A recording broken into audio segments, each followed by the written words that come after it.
জামাত ইসলামের এমপি পদপ্রার্থী একজন নেতা পূজা মন্দির পরিদর্শন করতে গিয়ে বলছে যে রোজা আর পূজা মুদ্রার একটার অপিট। ওনার ধর্মীয় জ্ঞানের কত বড় অভাব। উনি বলছেন বিষ্ণু কৃষ্ণ মোহাম্মদ ঈসা মুসা এরা নাকি ন্যায় ও সত্যের প্রতীক। নবীর সাথে বিষ্ণু কৃষ্ণকে তুলনা করেছে। আরে ভাই, তোমাদের সাথে তো 5 বার ভোট করেছি আমি। জামাত ইসলামের সাথে কি 5 বার ভোট করি নাই? 5 বার পরাজিত করেন নাই আপনারা? এমন কোন আসমান থেকে নেতা নেমে এসছে আজকে ফেসবুকে উল্টা পাল্টা পোস্ট দিচ্ছেন? নির্বাচনটা আসতে দেন, জনগণ কি রায় দেয় সেটা দেখবেন ইনশাল্লাহ। যা ভোট কাস্ট হবে 3 ভাগের 2 ভাগ ইনশাল্লাহ হারনের মাত্রা আসবে। 18 সালের নির্বাচনে তো 75,000 ভোটে হেরেছে। ঠিক না বেশি বলছি ভাই আমার?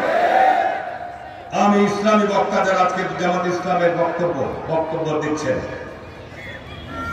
জামাত ইসলামের যারা আজকে দায়িত্বশীল নেতা রয়েছেন, আমি বিনীত অনুরোধ করবো আপনাদেরকে যে বক্তব্যের ক্ষেত্রে আপনাদের আরো সতর্কতা অবলম্বন করা দরকার। এমন বক্তব্য রাখবেন না বাংলাদেশের শতকরা 90% মানুষ মুসলমান, যে বক্তব্যের কারণে বাংলাদেশের ধর্মপ্রাণ মুসলমানদের ঈমান এবং আকীদায় আঘাত করে। আপনারা দেখবেন ইউটিউবে বক্তব্য আছে, আমি মিথ্যা কথা বলছি না। জামাত ইসলামের এমপি পদপ্রার্থী একজন নেতা পূজা মন্দির পরিদর্শন করতে গিয়ে বলছে যে রোজা আর পূজা মুদ্রার একটার অপিট। ঠিক না বেরিয়ে বলছি? ওনার ধর্মীয় জ্ঞানের কত বড় অভাব।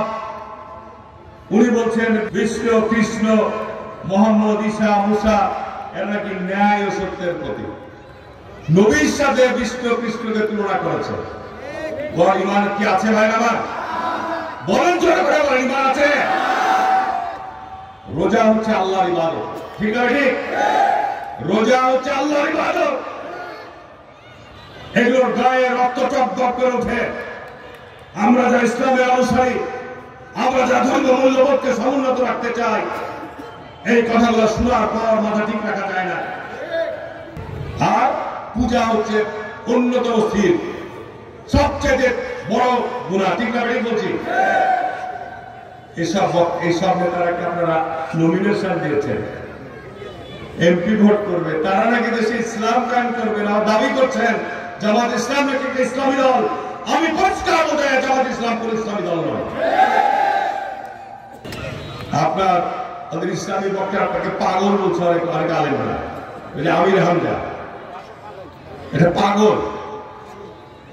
এদেরকে যত তাড়াতাড়ি জামাত থেকে বহিষ্কার করবেন, বাইর করে দিবেন, তত জামাতের জন্য ভালো, ঠিক না? বেরিয়ে বলছি ভাই আমার। নুরুল ইসলাম বুলবুলকে শুনলাম উনি ভাই মসজিদ ইবাদতের জায়গা, এখন সামনে ভোট, তুমি যে মসজিদে ভোট চাও, আমিও যে মসজিদে ভোট চাও, মসজিদের ভোটে তো থাকবে। মসজিদে তো সব ধরনের মুসলিমরা নামাজ পড়ে, ঠিক না বেটি? জামাতের লোকরা পড়ে, আওয়ামী লীগের লোকরা পড়ে, বিএনপি লোকরা পড়ে, অন্য লোকরা পড়ে, তাই না? সুতরাং আমরা আশা করবো মসজিদের পবিত্রতা যেন নষ্ট না করা হয়।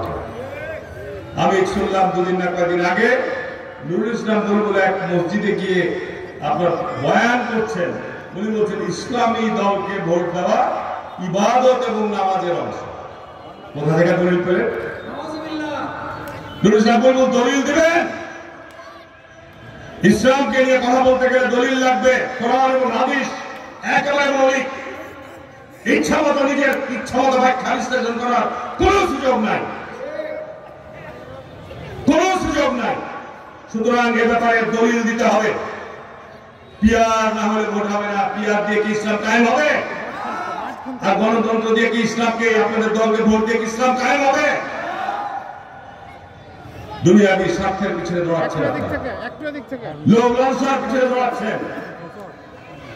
আল্লাহ পাক, আল্লাহ রাসূল এবং আল্লাহ সাহাবীরা দাওয়াতের যে সুনির্দিষ্ট নিশানা দেখিয়ে গেছেন, এর বাইরে অন্য কোন দাওয়াতি কার্যক্রম বিদআতি কাজ। ইসলামের দাওয়াত আল্লাহ রাসূল এবং সাহাবীরা যে পথে দেখিয়েছেন, আল্লাহ রাসূল পরিষ্কার বলছেন হাদিসের মধ্যে যে আমার দেখানোর পথের বাইরে তোমরা অন্য পথ সন্ধান করবে না, যারা করবা তারা আমার উপর।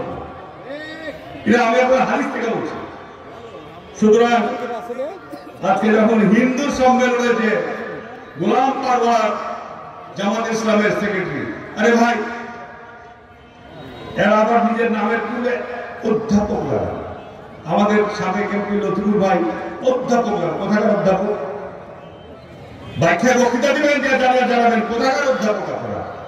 আমি 91 সাল থেকে দেখি যে লতিফুর রহমান লেখার অধ্যাপক লতিফুর রহমান। কোথাকার অধ্যাপক? গোলাম পারওয়ার কোথাকার অধ্যাপক? গোলাম আজম কোথাকার অধ্যাপক? আপনি তো 91 সালে কলেজের কোনো শিক্ষকই ছিলেন, একটা নন এমপিও হয়নি। তো সুতরাং ইসলামিক দলের পরিচয় দিচ্ছেন, কথাবার্তার মধ্যে কিন্তু অসম্মানতা থেকে যাচ্ছে।